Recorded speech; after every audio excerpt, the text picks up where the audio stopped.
परम मंगल में श्रीमद् भागवत महापुराण, जिनकी पावन सुंदर महिमा को वेदों ने गाया, ऐसे परम सुंदर भगवान के जो वांगमय स्वरूप है, जिसे श्रीमद् भागवत कहते हैं, जो भगवान का बड़ा ही सुंदर वांगमय स्वरूप है, तेने वांगमयी मूर्ति प्रत्यक्षा कृष्ण एवही।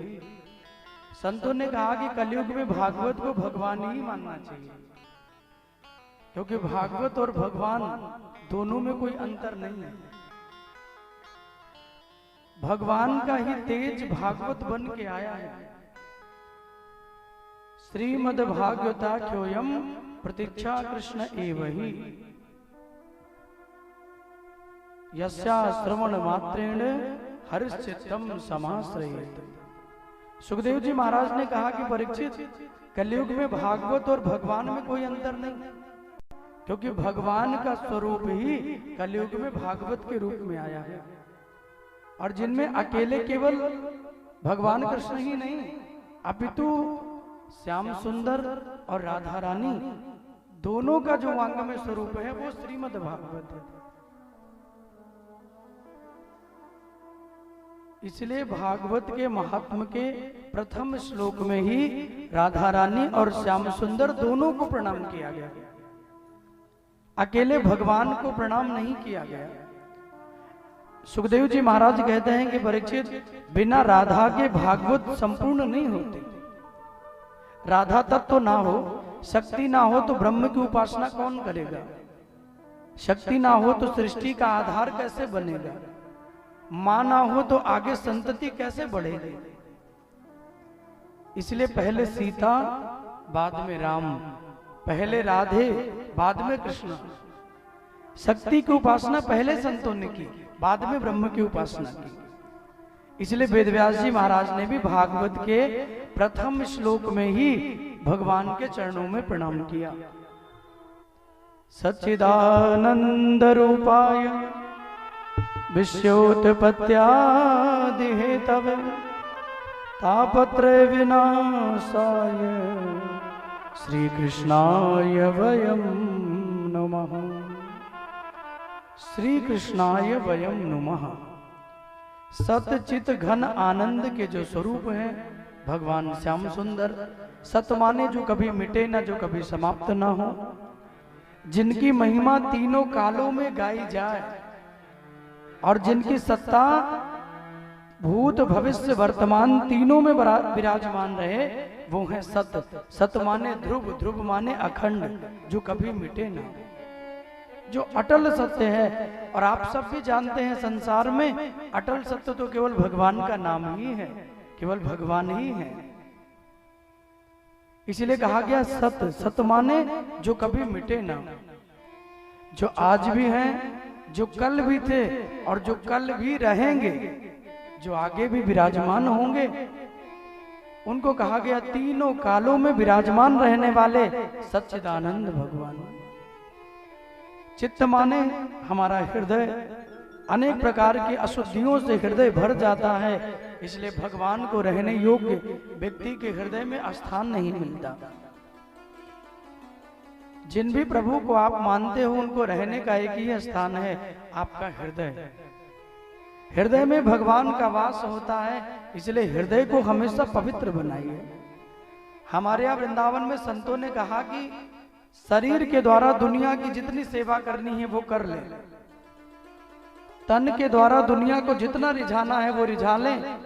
सारे संबंध, सारे नाते, सारे रिश्ते शरीर के द्वारा बना लें, लेकिन कभी गोविंद को मनाना हो तो अपने मन को भगवान के से चरणों में रखिए, क्योंकि भगवान केवल मन को ही लेते हैं। मन पवित्र होगा, मन शुद्ध होगा तो प्रभु का हृदय में वास भी होगा। इसलिए जो परमात्मा अखंड है, कभी मिटने वाले नहीं, वो आकर हमारे हृदय में विराजमान हो, हमारे हृदय की समस्त अशुद्धियों को भगवान दूर करें।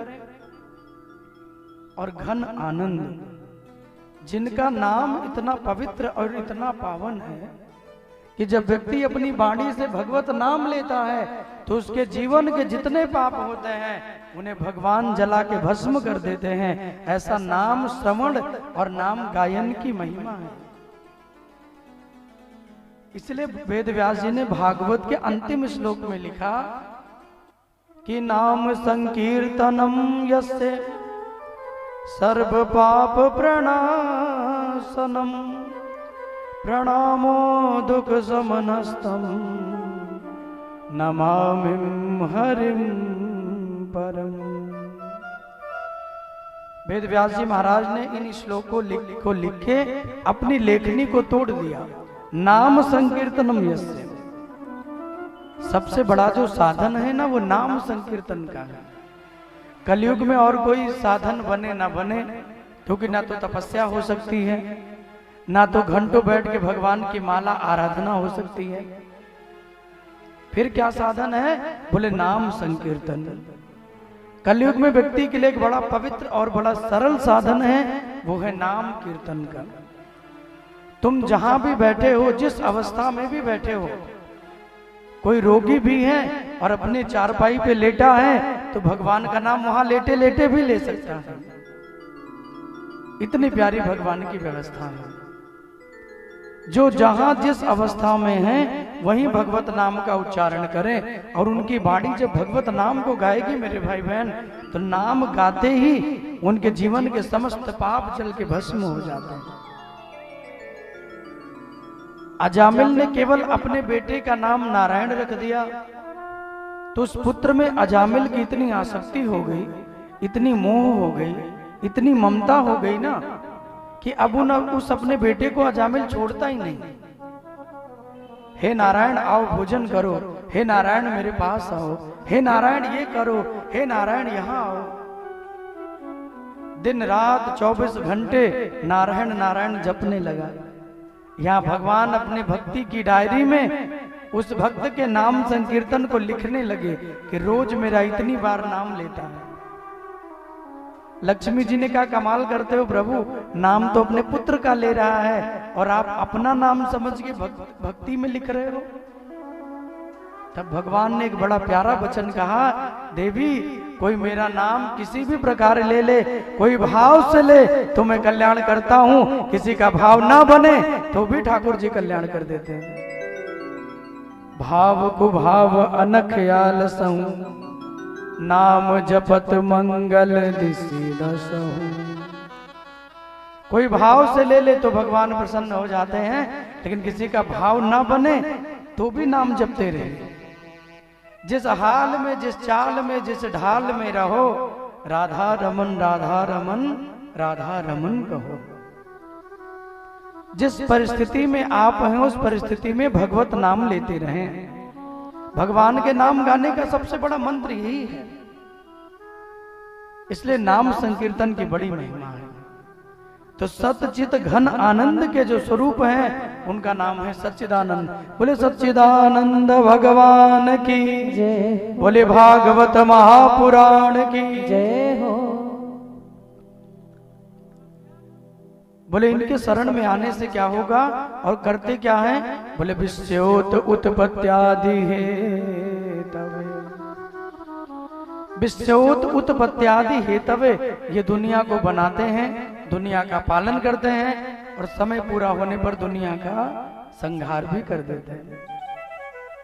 3 प्रकार से भगवान की सृष्टि होती है मेरे बंधु।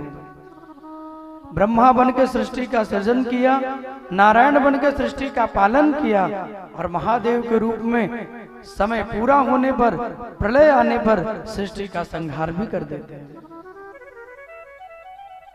विश्योत उत्पत्त्यादि हेतवे, बोले और क्या मिलेगा?